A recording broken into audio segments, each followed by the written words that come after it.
এক মিনিট।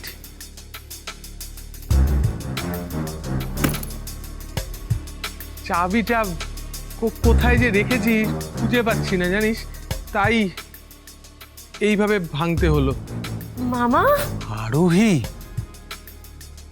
কত বছর পর তোমায় দেখলাম মা।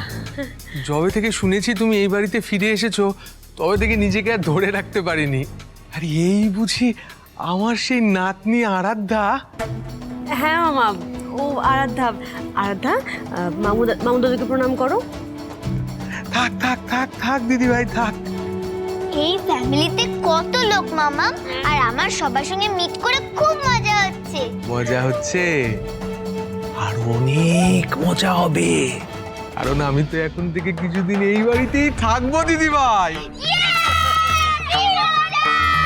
আচ্ছা আচ্ছা ঠিক আছে ঠিক আছে, মজা হয়েছে, অনেক মজা হয়েছে। মামা দাদু তুমি একটু ফ্রেশ হয়ে নাও। হ্যাঁ রমিত, গেস্ট রুমটা একটু খুলে দাও। মামা চলো চলো চলো চলো, আমরাও ঘরে যাই রে। চলো চলো চলো চলো চলো।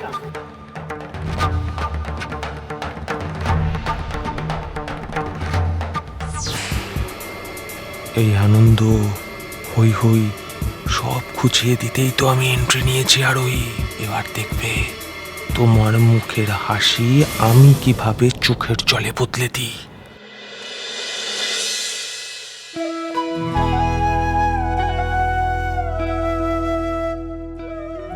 আজকে এই আনন্দের মুহূর্তটা নিচে বাচ্চাদের সাথে আমরা সবাই সেলিব্রেট করলাম ঠিকই, কিন্তু এই মুহূর্তটা আমরা দুজন আলাদা করে সেলিব্রেট করতে পারি না?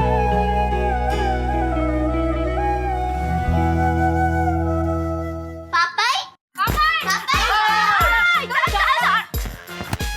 ব্যাপার আজকে বাচ্চা পার্টিরা সব এখানে এসেছো, কি ব্যাপার? কারণ আজকে রাতে আমরা এখানেই থাকবো।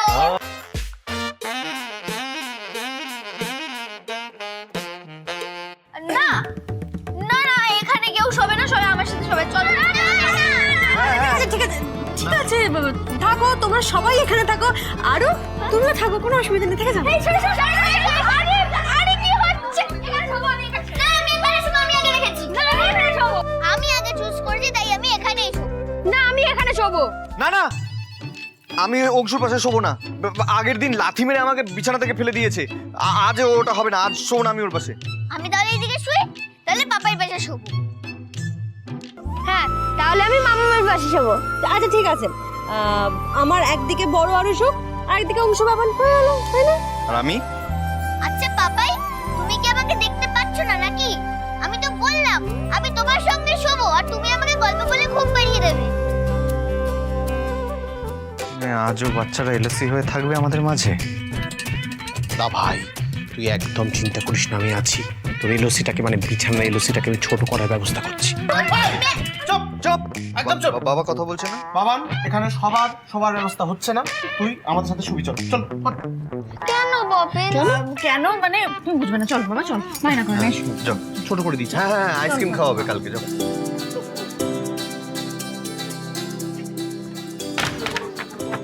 ঠিক আছে সবাই শুয়ে পড়ো, চলো চলো চলো চলো দেখি বাচ্চারা বাড়ির সাথে আমরা তো আরো শুয়ে পড়ো।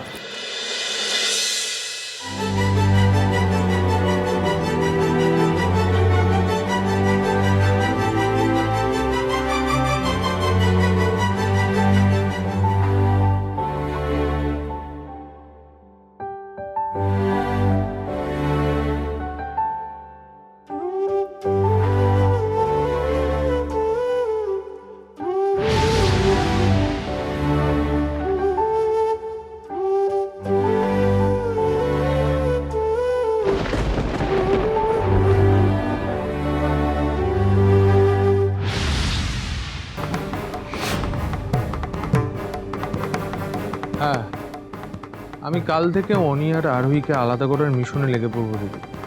এক্সেলেন্ট। দেখ দেবো, আমাকে কয়েকটা দিনের জন্য সরতেই হবে, না হলে মোল্লার কিন্তু আমাকে সন্দেহ করবে। সুতরাং এখন তোকে এই দিকটা সামলাতে হবে যে করে হোক, যেভাবেই হোক। অনি আর মোল্লারের মধ্যে ডিস্টেন্স তৈরি কর ভাই। তুই আমাকে জাস্ট 3টে দিন সময় দে।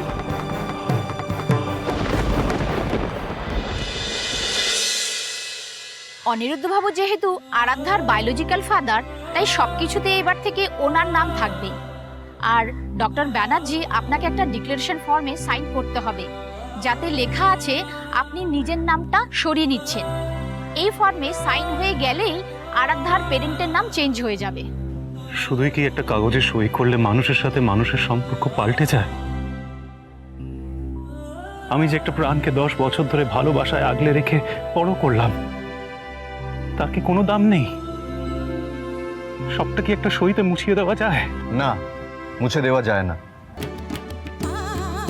হতে পারে এটা আমাদের সমাজের নিয়ম, বাবার পরিচয় ছাড়া সন্তানকে সব কিছুতে অ্যাকসেপ্ট করা হয় না। আমি আরুর বায়োলজিক্যাল ফাদার হলেও আমার থেকে অনেক বেশি অধিকার আপনার আছে মল্লারবাবু। আমাদের বড় আরুর বায়োলজিক্যাল মা কিন্তু আরোহী নয়, রিধিমা ছিল। আরোহী আরুকে গর্ভে ধারণ না করলেও আরুকে মানুষ করেছে। এটা বলতে পারেন যে আমাদের পরিবারে একটা সম্পর্কের জটিলতা চিরকালই থেকে গেছে, কিন্তু আমাদের সন্তানদের ভাগ্য সত্যি খুব ভালো।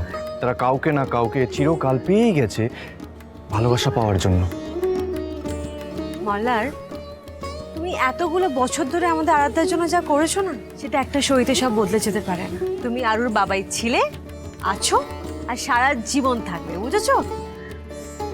এই ফর্মটা একবার দেখে নিন। আমি বায়োলজিক্যাল ফাদারে সাইন করেছি, আপনি লোকাল গার্জিয়ানে সাইন করে দিন।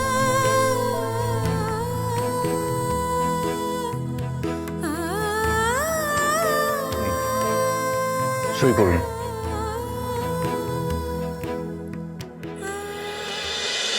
আরোহী যে মা হলো অংশু আর আরাধ্যা দুজনের মা। আরাধ্যা হলো আমাদের 10 বছর আগে হারিয়ে যাওয়া বোন। আরাধ্যা, তোর তো খুব কনফিউশন, এবারকার প্যারেন্টস মিটিং এ কোন বাবা আসবে, আসল বাবা নাকি ফেক বাবা?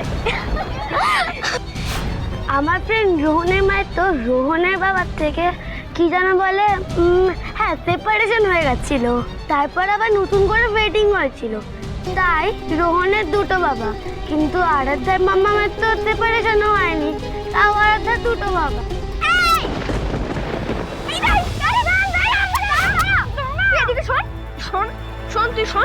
তুই ওদের কথার উপর রাগ করছিস কেন?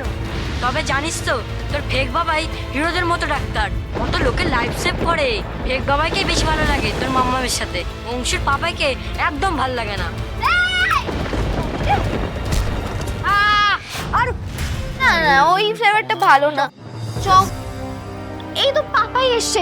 পাপাই, ওদের কথা ছাড়ো, তুমি দেখো তো কোন কেকটা তোমার সব থেকে বেশি ভালো লাগছে। প্রিন্সেস, তোমরা ডিসাইড করে নাও। দাদা ভাই, দাদা দাদাভাই কি হলো বলতো? এরকম ডিস্টার্ব লাগছে কেন দাদাভাইকে?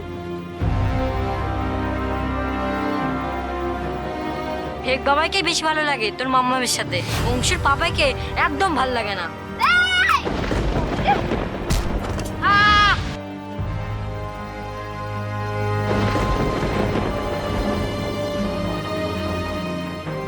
সাবাস, এ তো আমার কাজ শুরু করার আগে পুচকে বাচ্চাগুলোই ছক্কা আগিয়ে দিচ্ছে। হ্যাঁ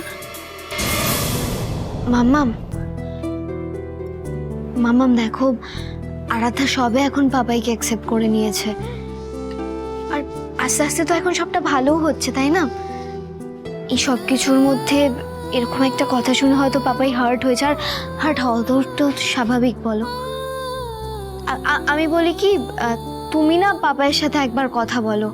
আমার মনে হয় তুমি পাপাইয়ের সাথে কথা বললে পাপার মুডটা ঠিক হয়ে যাবে। আমরা আসি, হ্যাঁ, চলো।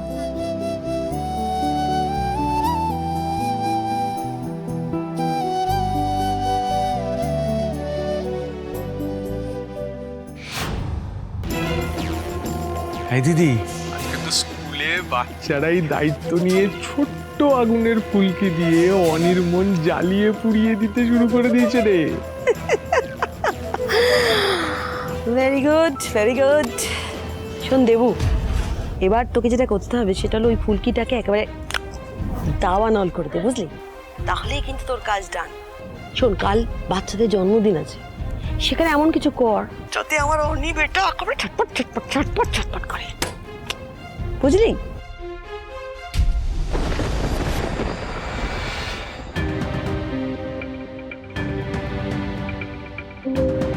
কি ব্যাপার, সবাই চলে গেল কেন?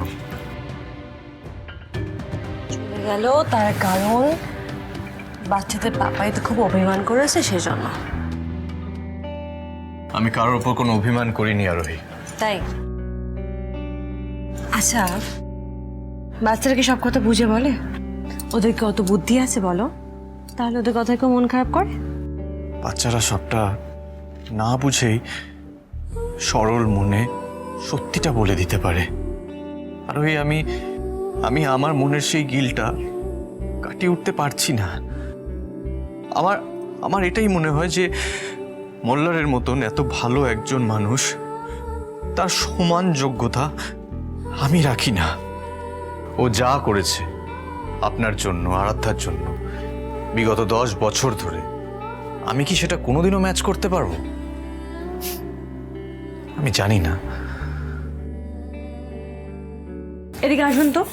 কোথায় নিয়ে যাচ্ছেন? আসুন না। বলুন তো, আয়নায় কাকে দেখা যাচ্ছে? কাকে আবার? আমাকে? এই মানুষটা আমার চোখে একজন ফাইটার। সে শূন্য থেকে শুরু করে একের পর এক বিজনেস এম্পায়ার তৈরি করেছে। বিগত 10 বছরে সে নিজে হাতে তার ছেলেকে, তার মেয়েকে মানুষ করেছে, গোটা পরিবারকে সে সামনে রেখেছে, ছেলের কর্তব্য পালন করেছে।